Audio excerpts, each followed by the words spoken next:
bring on our friend Timothée Chalamet.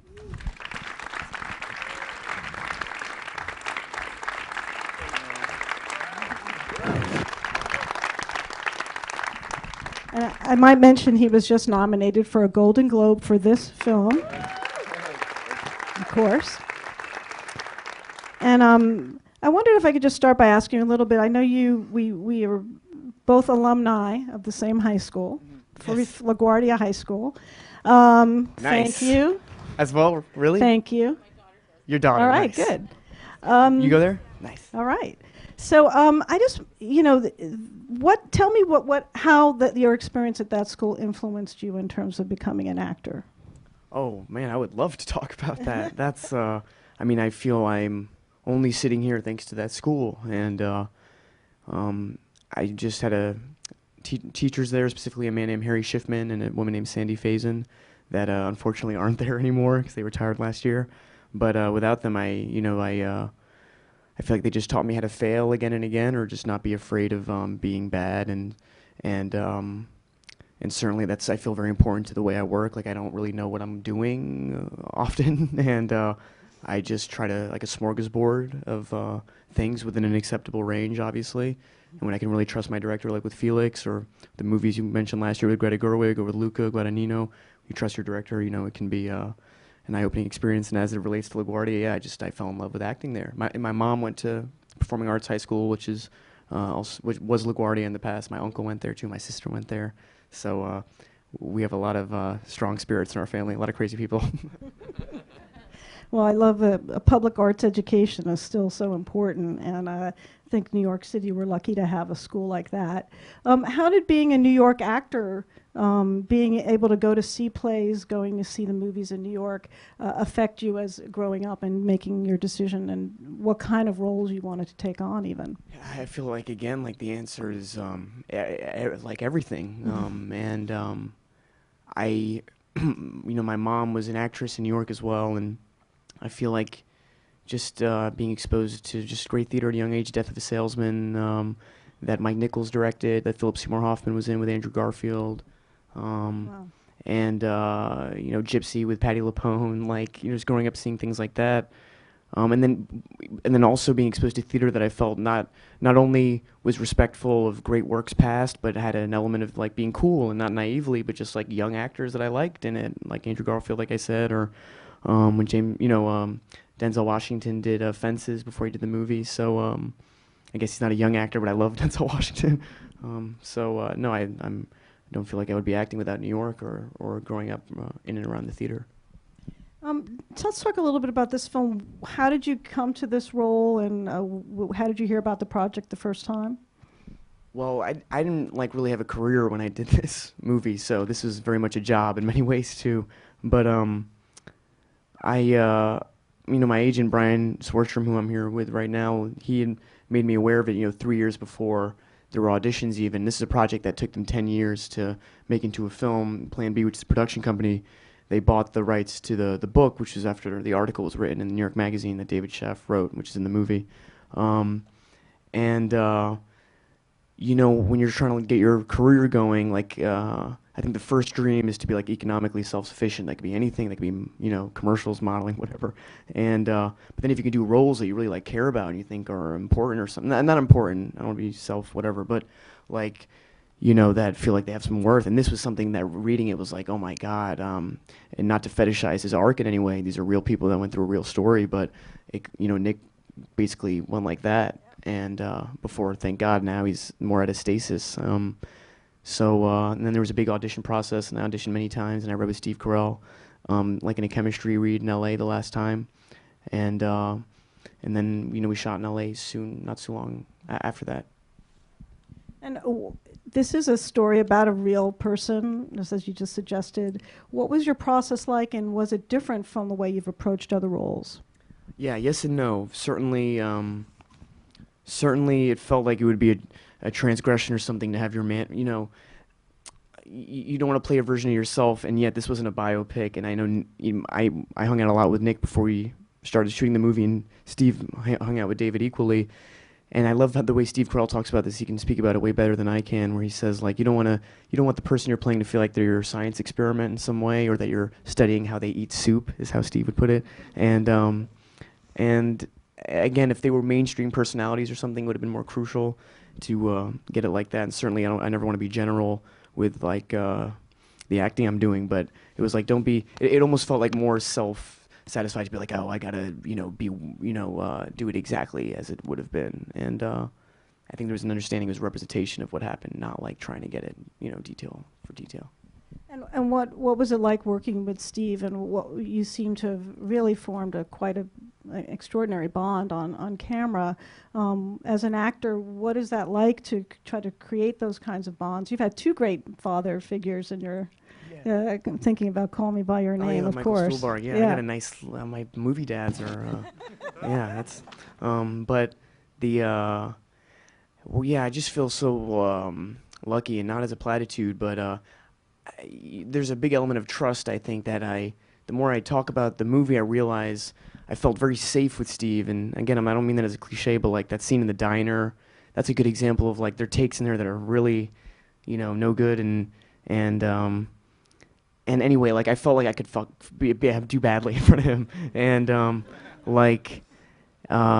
that's not given, because I've only been really lucky with the people I've worked with and the well-known people I've worked with, but obviously, like, that's something you're taking into account is like, well, he's the star of the movie, and like, you don't, I don't know, but I couldn't have gotten luckier. And like, I feel like I'm sure if anyone in here knows him, like, he's the sweetest man in the world. And like, you go to set and he opens the van door and like he helps everyone out, and then he'll close the van door, and like you see stuff like that, and you're like, oh, that's why this man has an incredible reputation. When you're on a set like that, what is somebody like that? How does their behavior affect you, and how you go about your business and approach your work? Because there's not always that great behavior on the set, is there? No, I think it's the opposite. I think it's like, in your, like, it's one of my favorite things about show business, the more I work, is like, everyone's a psychopath, kind of, like, and it's this beautiful thing where like everyone kind of on a set agrees, like, to present however they figured out the way to, be mendable or to work in tandem. And so I think it's more about that, like Steve, equally with Amy Ryan or Maura Tierney as well. Like, they're no one's disregarding anybody else's work. I mean, there's so many different types of actors and different approaches to work. And doing this film, did you have an opportunity to rehearse, or what was that process like, and how long did you shoot the film? We rehearsed maybe 3 weeks with Steve and Maura Tierney as well, and Amy Ryan, and there was young Nick, played by Jack Grazer as well, he rehearsed with Steve as well.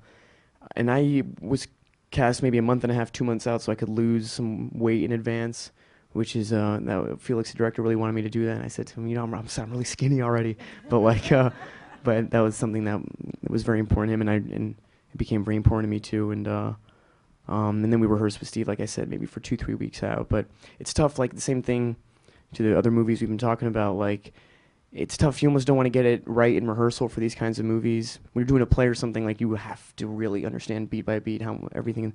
But here, it's like, God forbid you really get it right in rehearsal, and like on the day, these are really intimate scenes. Like, I think of that scene on the beach with the young Jasper and Nick. Like, that's not something we rehearsed, and that is something that I think, well, not to say it's not artificial. People might have thought it was artificial, but I think that would have been worse off if we did it like that.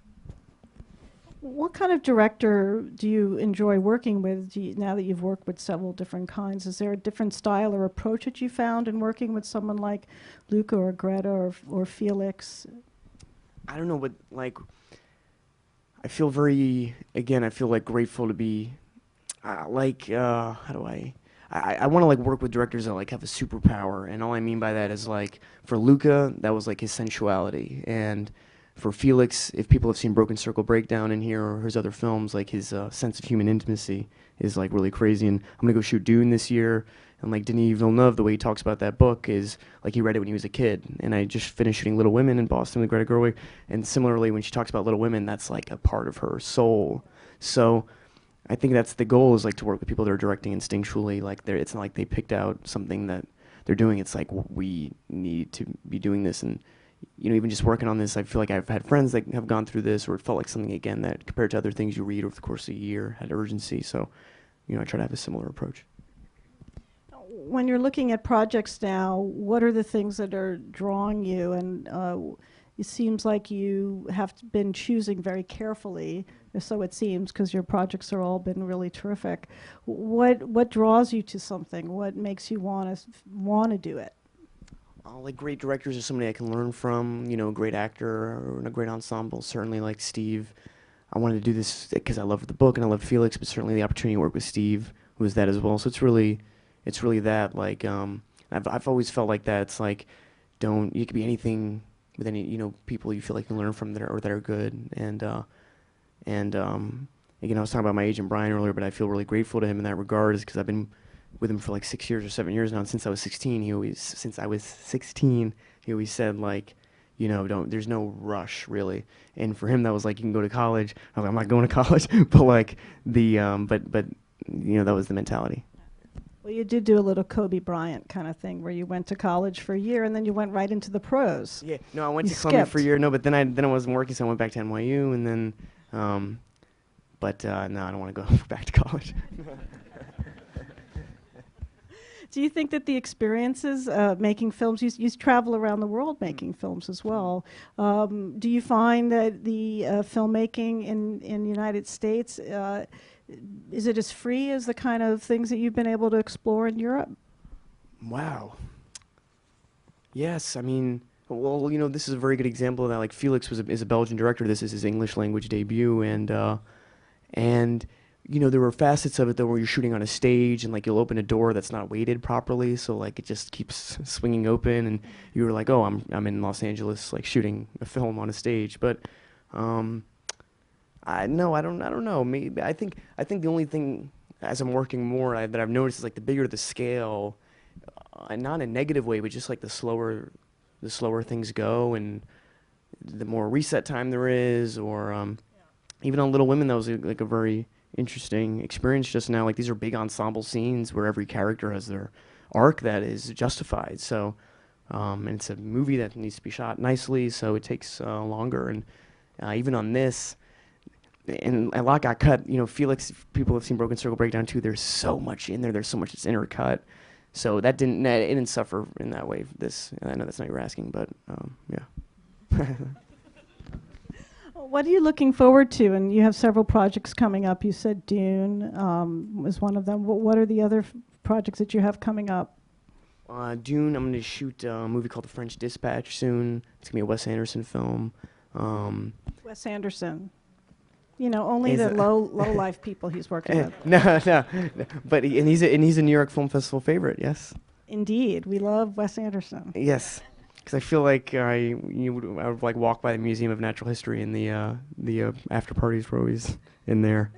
But I guess that's what I'm really excited for, and just anything good again, and Dune. I'm excited for that, because I think that'll be like a privy to what we were just talking about, like a thing on a bigger scale. So I'm curious what that'll just be like. Yeah.